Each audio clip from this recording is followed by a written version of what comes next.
Hi guys, welcome to Marnie's TV Zealots. Today is such a beautiful day, and we're here to talk about The Incredibles 2. Mary is over here on all the foolishness. So I dropped my phone. Now she can go ahead and say hi. Hi. I'm so sorry. I dropped my phone. My dad's playing music. I was trying to text him to stop, and now my phone's on the floor. Anyway, so glad you guys are here with us, chatting about The Incredibles. I have been waiting for this movie for 14 years. So we're not going to spoil it right away. If you just want to kind of hear our, knee-jerk reaction about what we thought of the movie. First off, Denise, were you pretty hardcore about the first one? Have you been like waiting for the second one, or were you pretty like, oh, it's a movie? No, I was. I love the first one. And I was waiting on part 2 to come out. And man, I really enjoyed the movie. Yeah. I enjoyed, and you know what? I like how, we said we weren't going to spoil it in the beginning. Don't spoil it right off. We'll spoil it in a second. Let's go general. Okay, I have another question for you. Did you like this one as much or more than the first movie? It's getting loud. I would say as much as the first movie, because the first movie I was just totally enamored with. I just loved them so much. This crime fighting family of supers. Yes. So, I mean, I came in with that nostalgia, and I feel like I was rewarded. I was rewarded with this part 2.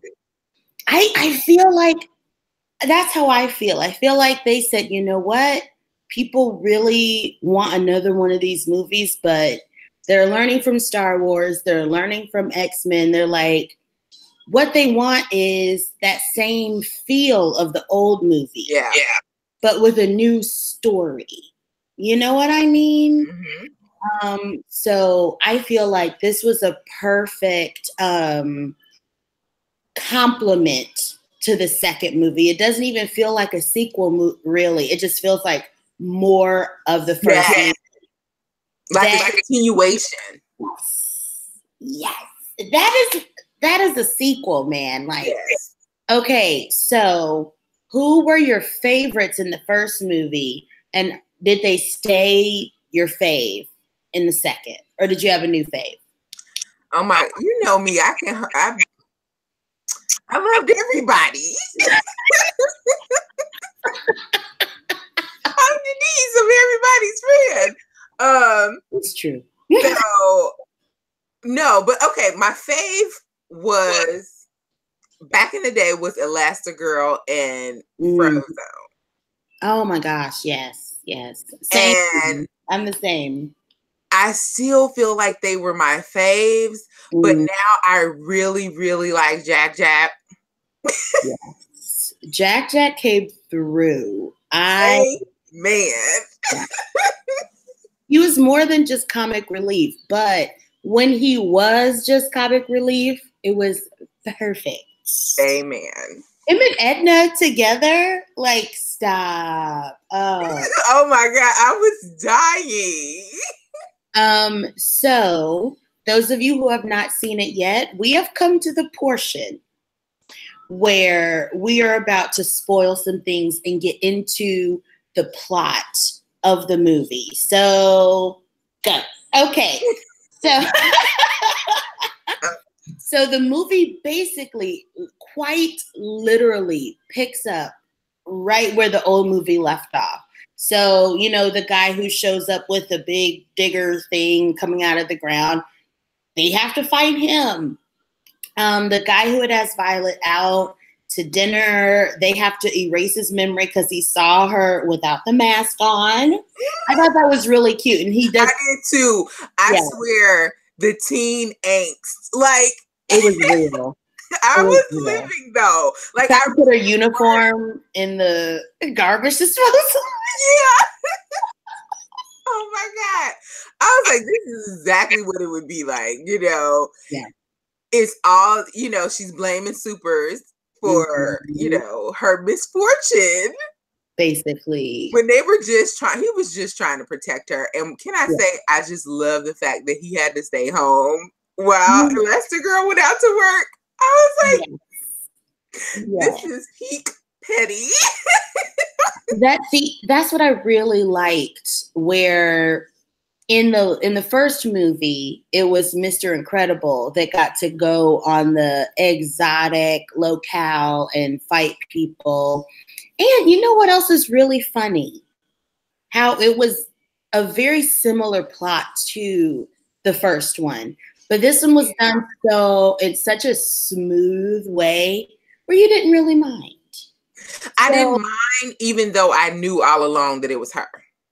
oh my God. Yeah. I mean, as soon as it's like, we've been hired by, people that want supers to come back, I assumed it was the whole company and not just the sister.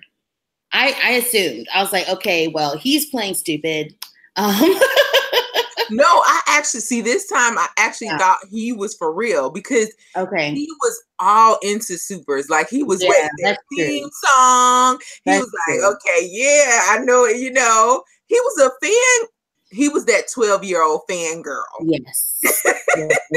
Yes. So I kind of felt like he was being genuine. But Okay. the sister, from the moment she was like, what he should have did was run and put mom in the safe room. Yeah. I was like, she gonna be a problem. And Yeah. then when the cyber what was his name again? When I started talking, I forget stuff. Oh, the slaver. But yeah, when he, I was like, this is her. Like she Yeah. invents these things. This is her. Basically, yeah. When all of a sudden, like it was getting like a little bit harder, she was just creating a maze for Elastigirl to go through, and I think it was incredibly intricate. This woman is amazing and smart. And because she can trace her cynicism back to when her parents died, she mentioned them 3 or 4 times. Mm-hmm. And oh my goodness.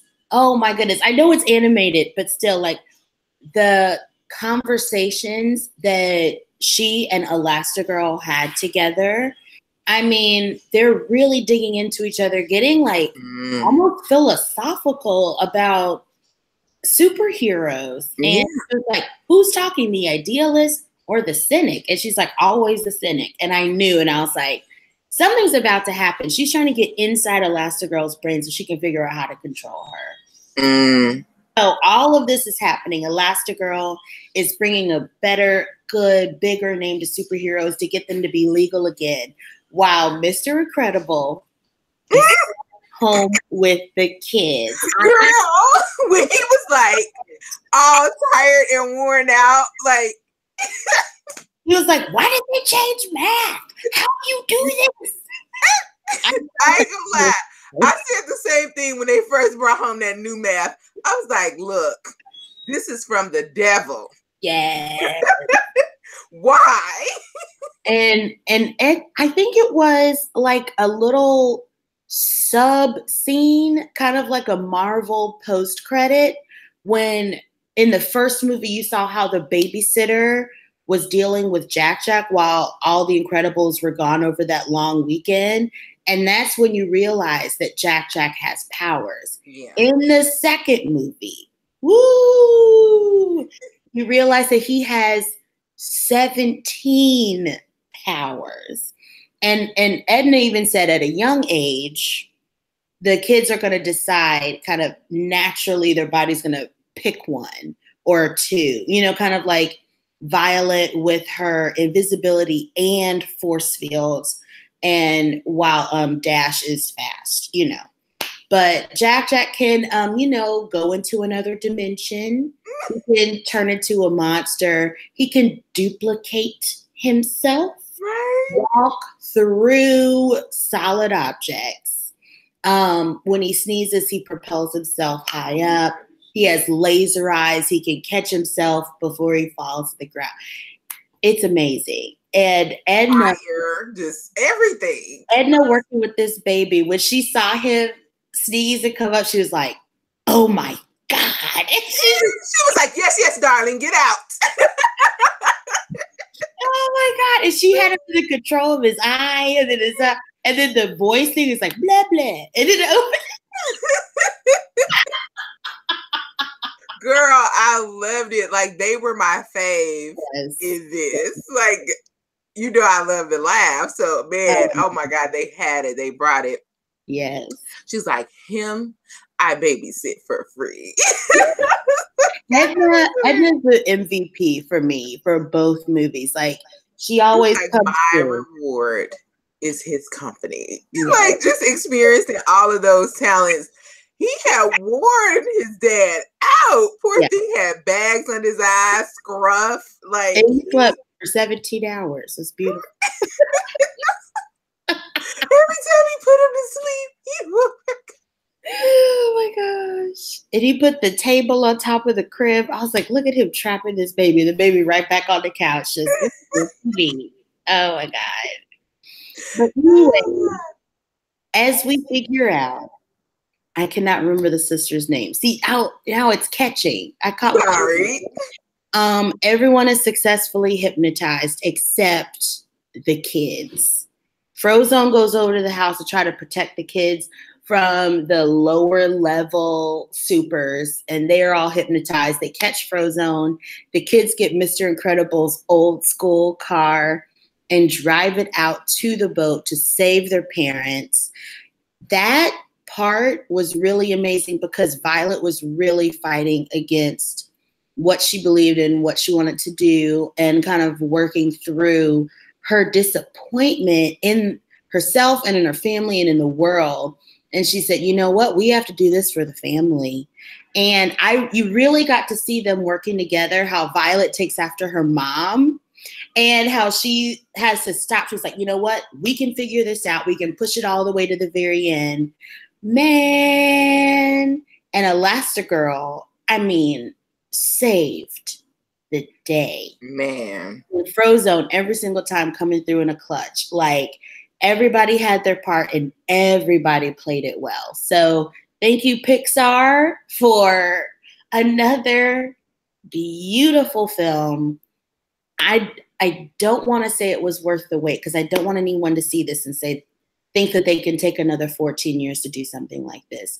But the fact that it was so good made it worth the wait because I couldn't have come up with a better one.